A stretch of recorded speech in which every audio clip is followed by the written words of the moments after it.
এটা মুখ্য নির্বাচন কমিশনার পশ্চিমবঙ্গ নিয়ে ঘোষণা করলেন, আমাদের নেতৃত্ব খতিয়ে দেখছেন।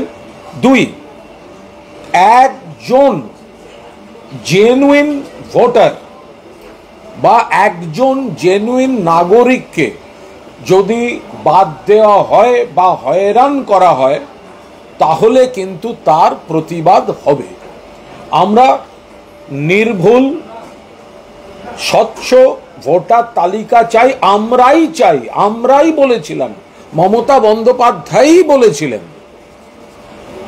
এখন সেটা করতে গিয়ে যদি জেনুইন ভোটার বা জেনুইন সিটিজেন নাগরিককে তাদের যদি হয়রান করা হয়, তার বাবা কোথায় ছিলেন, তার মা কোথায় ছিলেন ইত্যাদি ইত্যাদি, যদি উদ্দেশ্য দেখা যায় জেনুইন ভোটারদের কাউকে বাদ দেওয়া হচ্ছে, সেক্ষেত্রে কিন্তু 1 লক্ষ কর্মী সমর্থক নিয়ে গিয়ে দিল্লিতে নির্বাচন কমিশনের অফিস ঘেরাও হবে।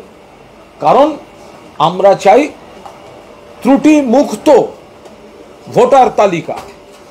আবার পাশাপাশি আমরা বাংলার মানুষকে বলবো, দয়া করে এটা গুরুত্ব দিয়ে শুনবেন, পাশাপাশি আমরা বাংলার মানুষকে বলবো যে আমরা জানি আপনারা বিজেপির ওপর বিরক্ত, আমরা জানি এর মধ্যে চক্রান্ত বা হয়রানি বা বাদ দেওয়ার চেষ্টা থাকলেও থাকতে পারে, কিন্তু যদি কারুর কোথাও কোনো সমস্যা বলে মনে হয়, কেউ কোনো রকম আইন বহির্ভূত বিজেপির প্ররোচনায় পা দেবেন না।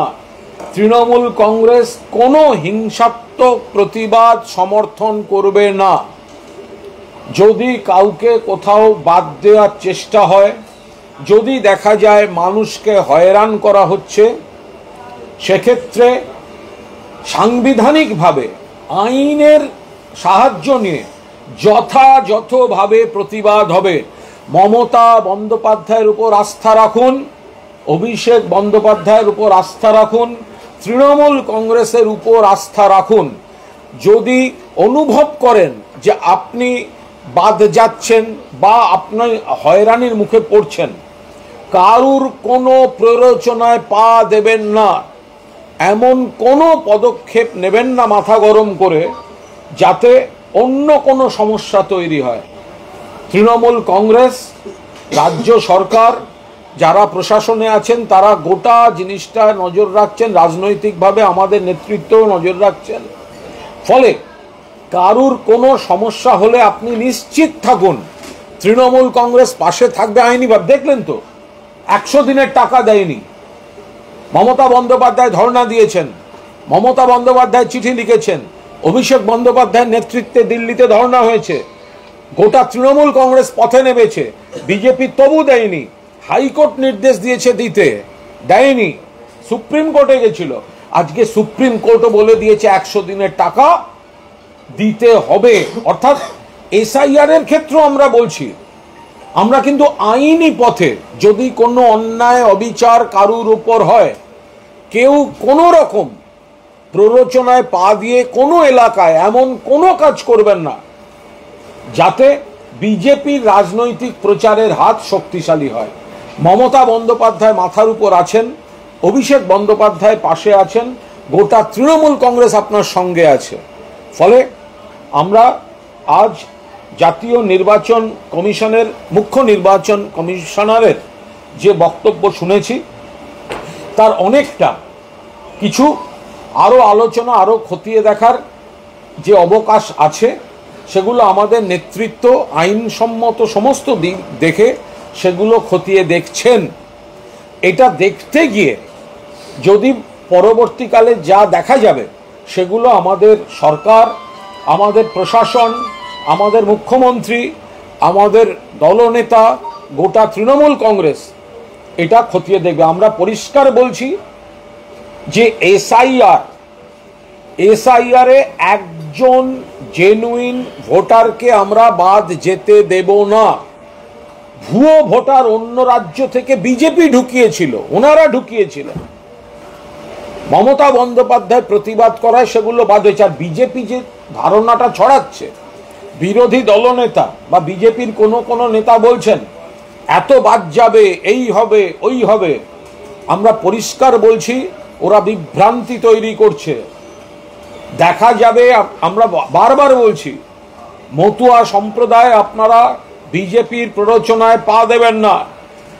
এরম না হয় আপনাদের অনেকের ওপরই এই এসআইআর নেমে না আসে, যে কারণে ওনাদের এক নেতাকে আগে থেকে বলতে হচ্ছে এসআইআরে যদি বাদ যান তাহলে আমরা ক্যাম্প করে ঢোকাবো। বাদ যান মানে জেনুইন ভোটার বাদ যাবেন কেন?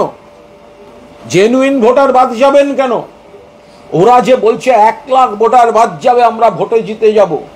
লিখে রেখে দিন, এসআইআর যা পারে করুক, নজর রাখছেন মমতা ব্যানার্জি, অভিষেক ব্যানার্জি, এবং যত এসআইআর যা ভোটার তালিকা, সেই ভোটার তালিকার উপর দাঁড়িয়ে 250 সিট নিয়ে মমতা বন্দ্যোপাধ্যায় চতুর্থবারের জন্য মুখ্যমন্ত্রী হবেন।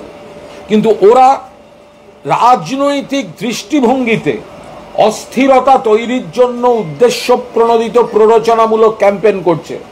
এই ক্যাম্পেইনে আপনি উত্তেজিত হবেন না।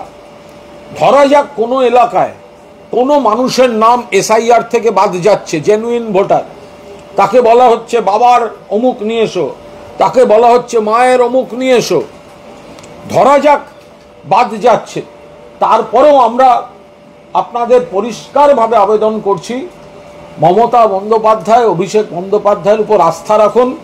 বিজেপি যেটা চাইছে যে ন্যায্য ভোটারকে বাদ দিয়ে প্ররোচনা দাও যাতে তারা একটু ক্ষুব্ধ হয়ে বহিঃপ্রকাশ করবেন না। আপনি যদি জেনুইন ভোটার হন, কারুর ক্ষমতা নেই আপনাকে এই ভোটার তালিকা থেকে বাদ দেওয়ার। 3 বছর ধরে লড়াই চলেছে 100 দিনের টাকার, তারপরে আজ সুপ্রিম কোর্টে গিয়ে সেই দাবি মান্যতা পেয়েছে, রাজ্য সরকারের মান্যতা পেয়েছে তৃণমূল কংগ্রেসের বক্তব্য, মমতা বন্দ্যোপাধ্যায়ের দাবি, অভিষেক বন্দ্যোপাধ্যায়ের দাবি। ফলে এসআইআর নিয়ে যা হবে সাংবিধানিক আইনি পথে তৃণমূল কংগ্রেস আপনাদের পাশে আছে এবং থাকবে। আমাদের মূল লক্ষ্য একজনও ন্যায্য ভোটারের গায়ে হাত পড়তে না দেওয়া। বাকি আমাদের নেত্রী মমতা বন্দ্যোপাধ্যায়, আমাদের নেতা অভিষেক বন্দ্যোপাধ্যায়, আমাদের দল, সিনিয়র নেতৃত্ব, জেলা নেতৃত্ব, তারা নজর রাখছেন, বিশ্লেষণ করছেন। নেত্রী যা নির্দেশ দেবেন পরবর্তী পদক্ষেপ হবে। তার আগে আপনারা কোনোভাবে কোনো বিষয়ে কোনো প্ররোচনায় রিয়্যাক্ট করবেন না। বলছেন যে বাংলায় কোনো মতবিরোধ নেই, সংবিধানের অধীনে থেকে কমিশন ভোটার তালিকা সংশোধনের কাজ করেছে, এখানে নির্বাচিত সরকারও তাদের নিজেদের দায়িত্ব পালন করবে, এটা মনে করি। আমরাও পরিষ্কারভাবে মনে করি যে এই নির্বাচন কমিশন একটি অরাজনৈতিক নিরপেক্ষ ভূমিকা পালন করা উচিত।